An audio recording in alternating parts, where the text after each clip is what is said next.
Android lawas yang punya identitas khas, ukurannya pas dan kameranya masih ganas. Nostalgia Pixel 2 XL. Kita gas.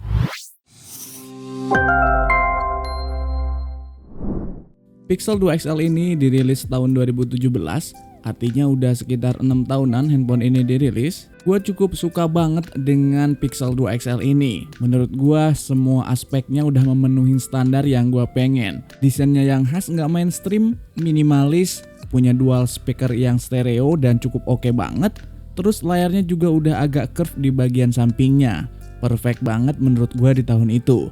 Dan mungkin bisa jadi ini adalah salah satu yang paling gue suka untuk line up Google Pixel secara desain dan secara fitur.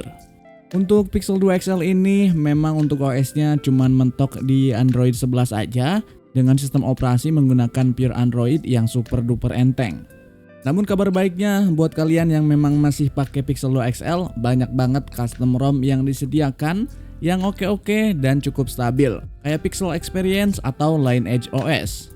Jadi kalian bisa pakai custom ROM tersebut buat upgrade ke Android 12 atau Android 13 dan mungkin akan terus berkembang ke Android berikutnya.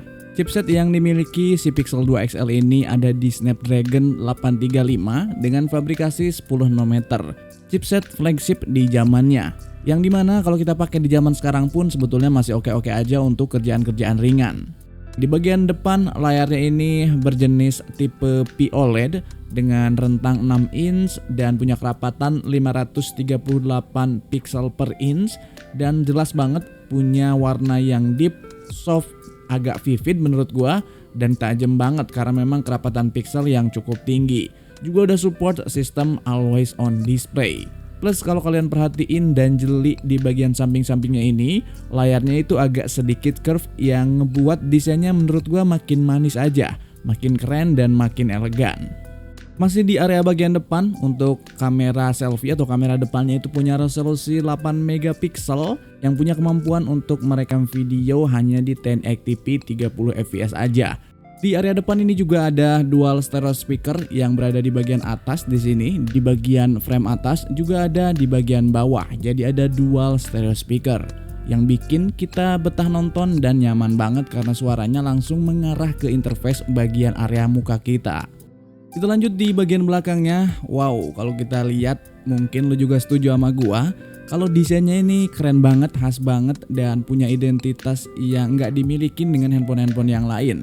Minimalis dengan sentuhan dual tone warna yang kebetulan gue pilih adalah warna panda menyebutnya orang-orang kita karena warna hitam dan putih ini merupakan perpaduan yang cukup elegan dan cukup keren banget. Plus ditambah lagi icon Google di bagian bawahnya ini nambah nilai prestisnya. Untuk penguat keamanan di sini masih pakai sensor fingerprint atau fingerprint scanner di bagian belakang ini, tapi tidak mengurangi desain elegannya menurut gue pribadi. Dan di bagian sampingnya ini ada tombol dengan warna yang kontras sebagai pemanis desain yang memang keren abis.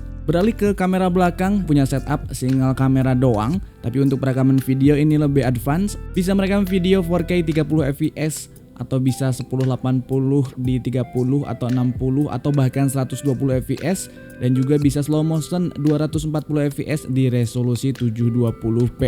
Mirip-mirip dengan iPhone lah untuk kemampuan kamera belakangnya ini. Buat foto dan video, kamera belakangnya ini masih cukup enak banget karena memang punya variasi yang cukup banyak untuk opsinya dan juga udah disupport Gyro Ace di setiap resolusinya. Di 4K, 1080p maupun 720p semuanya support Gyro Ace.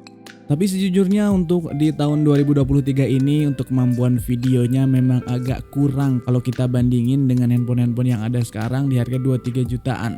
Apalagi kalau low LED itu berasa banget kurangnya. Lain cerita dengan kualitas fotonya yang masih cakep banget di bagian fotonya ini. Kontrasnya tinggi, warnanya natural, in point, separasi objeknya rapih dan detailnya juga masih oke di segala kondisi. Dalam skenario indoor masih oke, apalagi kalau kita ngambil gambar di outdoor dengan keberlimpahan cahaya matahari, pasti makin cakep.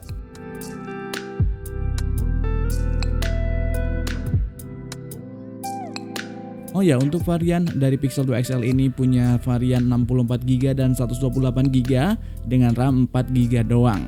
Dan cuman bisa support untuk single SIM aja. Di tahun 2023 ini mungkin kalau kita cek-cek di marketplace Harganya sekitar 1-2 jutaan, ya mungkin ada juga yang jual lebih dari itu. Tapi karena memang ini adalah HP X Inter dan tidak masuk resmi ke Indonesia, pastiin kalau mau beli X Inter pasti harus dan wajib banget terdaftar di Bea Cukai biar IMEI-nya aman. Biarpun punya desain yang oke, performa yang mantap, kamera yang masih Yahoo, tapi gua agak sulit buat merekomendasiin handphone ini ke semua orang. Menurut gua kalau kalian memang kepikiran buat beli Pixel series, sebaiknya ambil minimal di Pixel 5 atau Pixel 6 series aja. Kalau bisa sih di Pixel 6 atau Pixel 7, lebih keren dan lebih bagus lagi. Selain lebih baru, tentunya kita bisa punya pilihan lebih banyak lagi handphone-handphone bekas pakai yang masih bagus. Jadi nggak terlalu khawatir dengan kondisi hardware-nya. Kalau yang udah terlalu lama, kadang agak susah pilih-pilih yang masih oke. Oke, itu aja ceritanya. Kalau kalian suka dengan konten-konten Google Pixel, nanti akan produksi video lebih banyak lagi. Thank you for watching, see you next video, bye-bye.